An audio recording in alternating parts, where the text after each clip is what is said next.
Take some time to rest. Enjoy the present. Learn to live a normal life. Yeah. ជីវិតជួបការលំបាកជួបជន់កំសត់កំរបេះដូងឈឺចាប់គ្រប់គ្រាន់ហើយមិនចង់បន្ត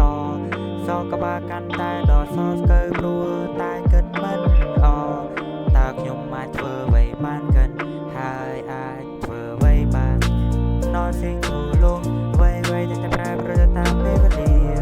មិនអាចបង្ខំខ្លួនឯងហើយចិត្តនៅគិតរួចរាលាលែងទៀតតែទាំងកាលហើយរស់នៅក្នុងពេលបច្ចុប្បន្ន Live in the present yeah អូអូអូអូជីវិតត្រូវតែដើរទៅមុខដើរមួយឬក៏សំរុំបើមិនចង់ចាញ់ទៅតែនាងកុំឈប់កុំសែមសាប់ឲ្យធ្វើឲ្យស្មុគកុំតូចចិត្តហើយដើរបន្ត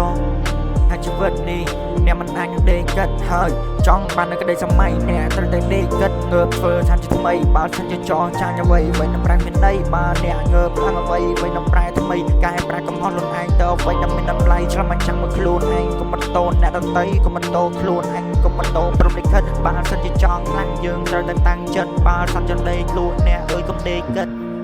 អូ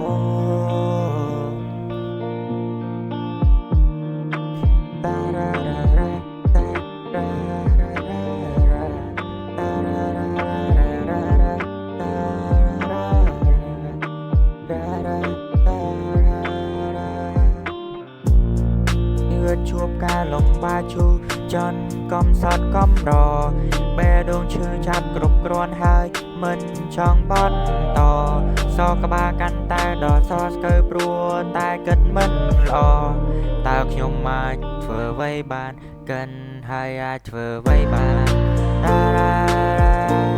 នាងបានគិតច្រើនពេកហើយគិតអ្វីដែលមានចម្លើយប្រាប់កើតហើយបានត្រឹមកាយមានត្រឹមนั้นបើមិនធ្វើមិនបានឡើយដេកម្នាក់ឯងមិនដូចពីមុនឡើយបើបានវាខ្ញុំនឹងសះស្បើយបើមិនសម្រេចខ្ញុំទេមិនលួឡើយ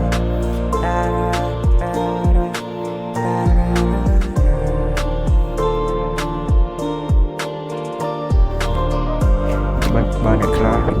ពេលថ្ងៃក៏ដល់ពេលយប់ក៏ដល់ព្រឹកស្អែកពេលគេងក៏ដល់ពេលបាយក៏ដល់ម៉ោងធ្វើការ